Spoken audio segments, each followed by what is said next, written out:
अगर कोई वस्तु विराम में है तो विराम में ही रहना चाहेगा, गतिशील है तो गतिशील ही रहना चाहेगा, जब तक कि उस पर कोई बाहरी असंतुलित बल ना लगे, है ना। इसे कहते हैं जड़त्व का नियम।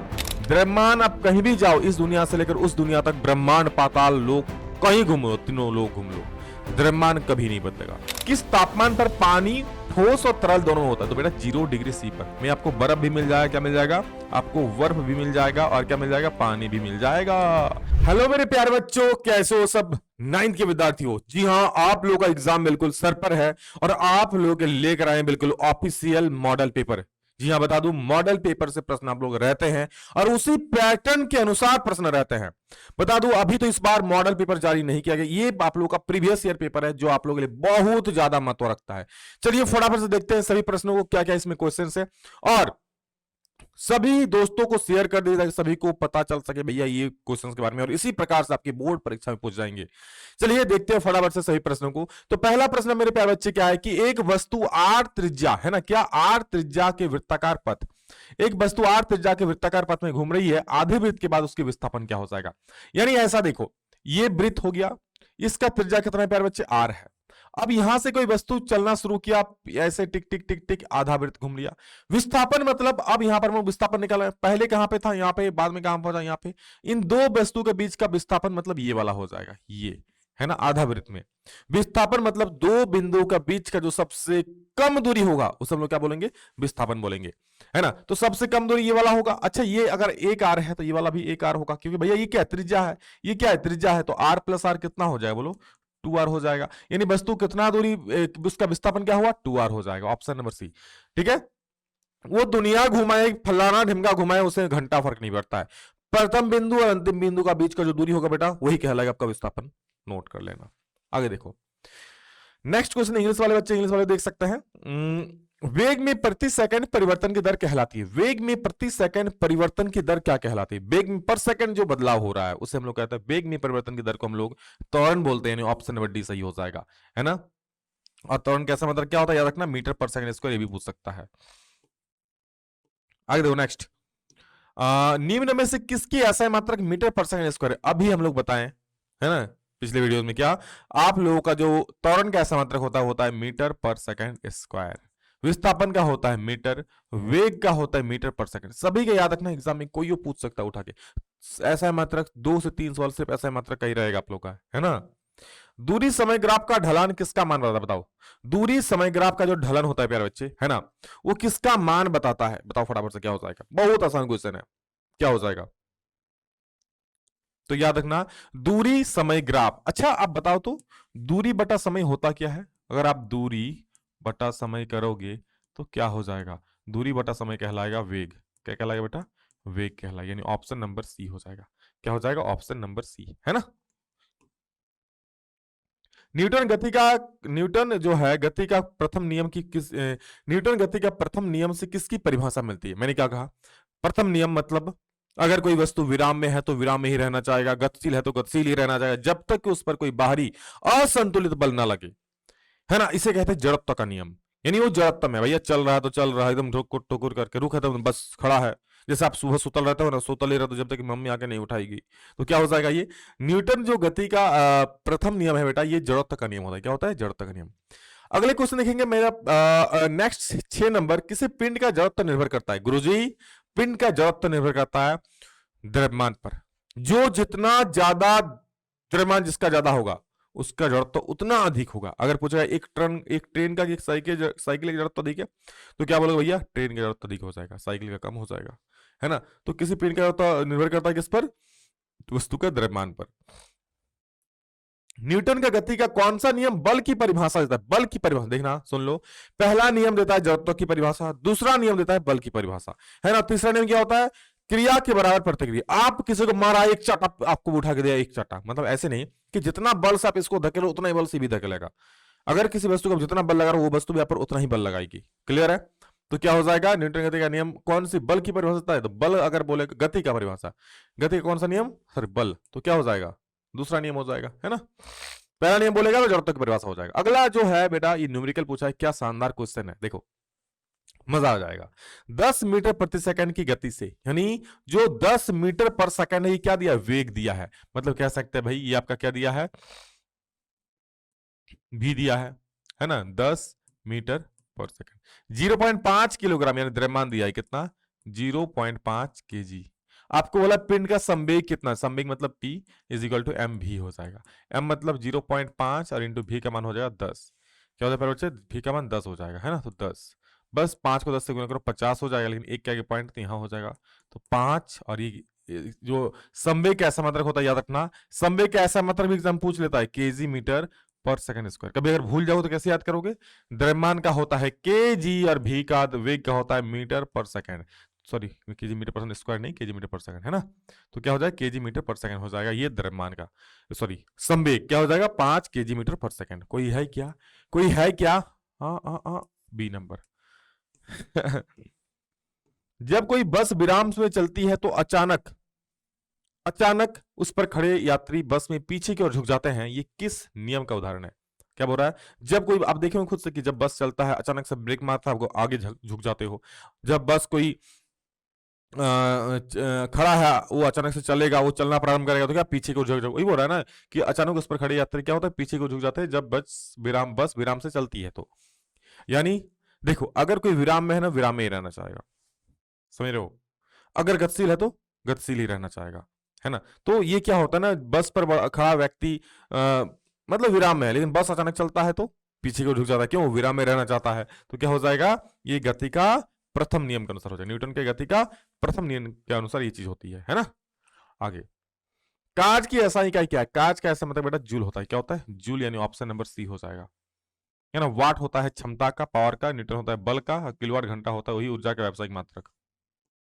चंद्रमा पर किसी पिंड का द्रव्यमान 40 किलोग्राम, तो पृथ्वी पर इसका भार कितना हो जाएगा, बहुत अच्छा क्वेश्चन है, ध्यान दो, ये द्रव्यमान दिया हुआ यानी m का वैल्यू दिया है 40, याद रखना द्रव्यमान आप कहीं भी जाओ इस दुनिया से लेकर उस दुनिया तक, ब्रह्मांड पाताल लोक कहीं घूम लो, तीनों लोग घूम लो, द्रव्यमान कभी नहीं बदलेगा, जो है वो, हाँ भार बदल जाएगा, भार हर जगह पे बदल जाता है, तो इसका भार पृथ्वी पर पूछा है तो पृथ्वी पर भार क्या होता है W, फॉर्मूला क्या होता है सर mg, क्या mg, m कितना है 40, g कितना हो जाएगा भैया 10 लो या 9 लो, 4 छोके 24 ले लो, 240 हो जाएगा, 4 छोके 4 सॉरी 400 हो जाएगा, लेकिन यहाँ पर g का वैल्यू नहीं बोला है 10, तो आप 9.8 ले सकते हो क्योंकि यही g का वैल्यू होता है ना, तो 4 8 32 का 2 हाथ मेरा 4 8 32 का 2 हाथ मेरा 3 4 9 36 और 3 39 100 पॉइंट एक क्या किया तो यहाँ हो जाए 392 के जी, 392 के जी, सॉरी के जी बोल रहे हैं, बल कैसे मतलब क्या होता है न्यूटन होता है ना, 392 न्यूटन, यानी ऑप्शन नंबर बी सही हो जाएगा।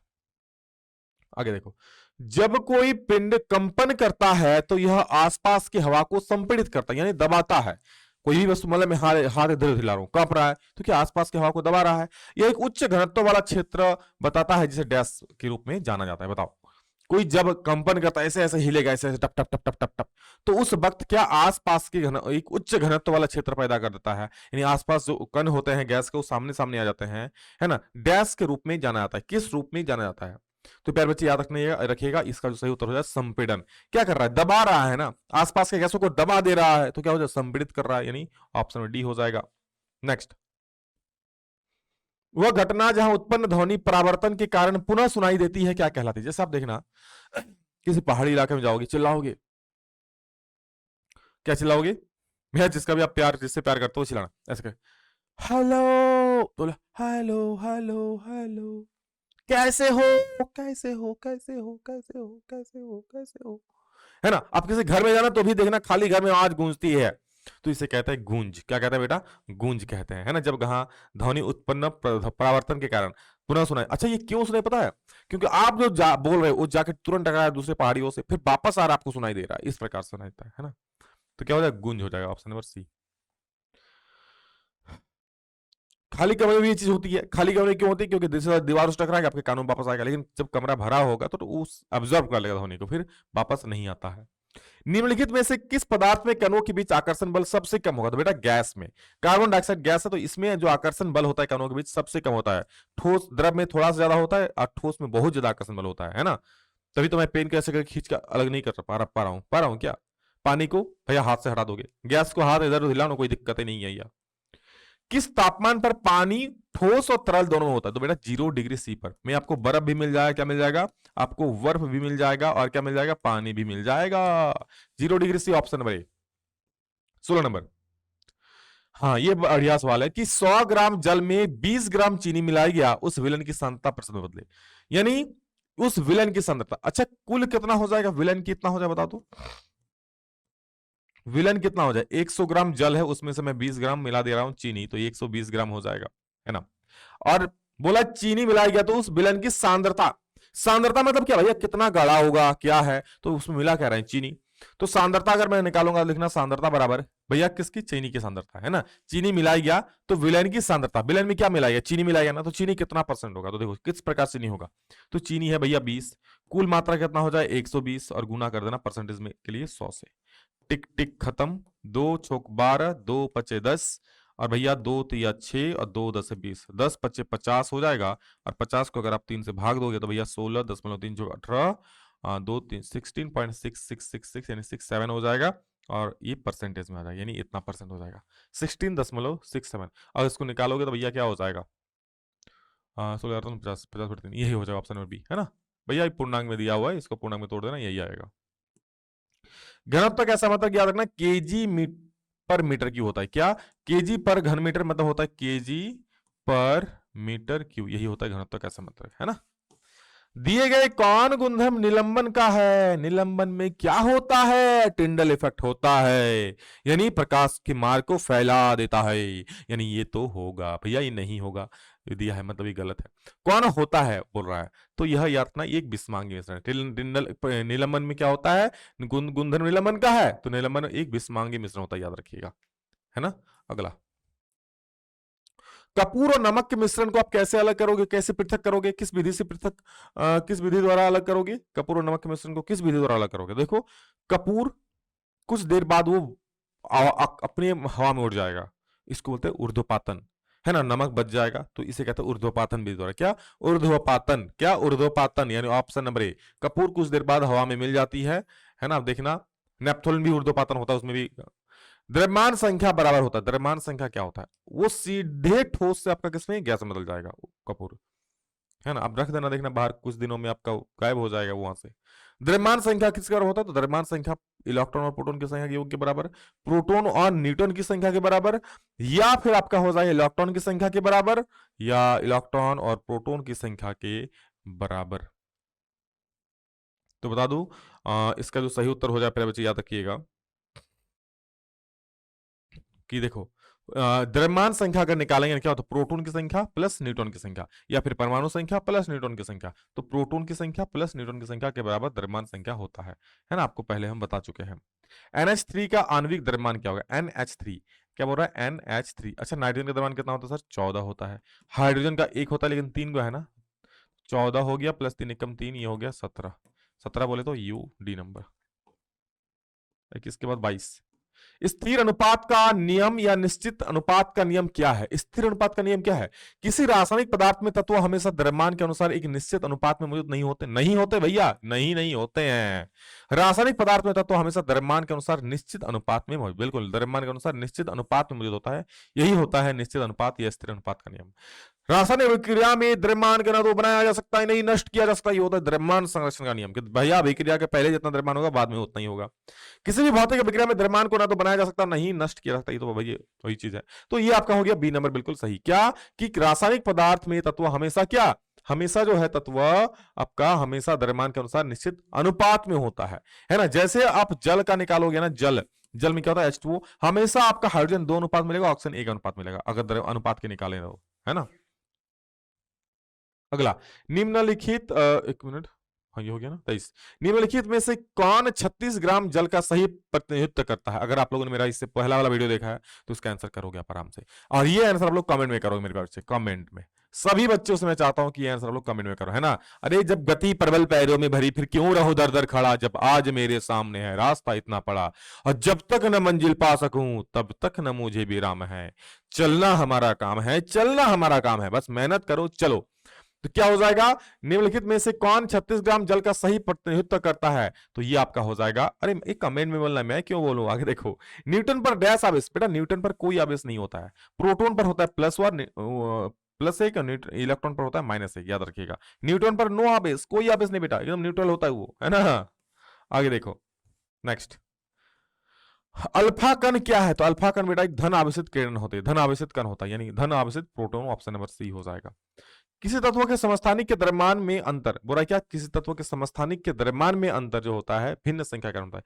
यानी किसी तत्व का अगर समस्थानिक आप देखोगे, है ना, उसमें क्या होता है? परमाणु संख्या समान होती है, द्रव्यमान संख्या अलग अलग होती है इस समस्थानिक में। क्यों? क्योंकि उसमें प्रोटॉन की संख्या तो समान रहती है, क्योंकि प्रोटॉन की संख्या बराबर परमाणु संख्या। तो अलग क्या हो जाएगा? वही न्यूट्रॉन की संख्या। क्या? न्यूट्रॉन की संख्या भिन्न भिन्न होती है ना। कोशिका भित्ति बनी होती है सेलुलोज की, याद रखिए, डायरेक्ट ये सब याद रखने का चीज, सेलुलोज की बनी होती है कोशिका भित्ति। निम्नलिखित में से किस कोशिकांग को अपना डीएनए तथा राइबोसोम होता है? किसका अपना डीएनए और राइबोसोम होता है? गोल्गी उपकरण, प्लास्टिड या बाकी जो भी है, तो याद रखना प्लास्टिड इसका सही उत्तर हो जाएगा। क्या? प्लास्टिड इसका सही उत्तर हो जाएगा। किसी कोशिका में 16 क्रोमोसोम है, उस कोशिका में अर्धसूत्री विभाजन के फलस्वरूप बने संतति कोशिका में कितने क्रोमोसोम होंगे? बोला क्या? अर्धसूत्री। अर्ध मतलब क्या? आधा, अरे आधा सूत्र की तरह इसको आधा कर दो, आधा कर दो, नहीं कोई होगा बाधा। यानी भैया 16 का आधा करेंगे तो 16/2 करेंगे, काटेंगे 2 8 16, कई कट छट करके 8 आंसर आ गया। यानी क्या होता है? 8 गो हो जाएगा। क्या होता है? कोशिका क्रोमोसोम कितने क्रोमोसोम का नया कोशिका में? 8 क्रोमोसोम हो जाएगा, क्योंकि अर्धसूत्री है, आधा हो जाएगा। ये जो है चित्र किस उत्तक का दिया है? ये बताओ। Parenchyma, collenchyma, sclerenchyma, phloem. तो याद रखना ये चित्र है ना, बहुत सारे गैप और पतली पतली झिल्ली है ना। तो ये आपका क्या हो जाएगा? ये आपका हो जाएगा बेटा पैरेन्काइमा, है ना।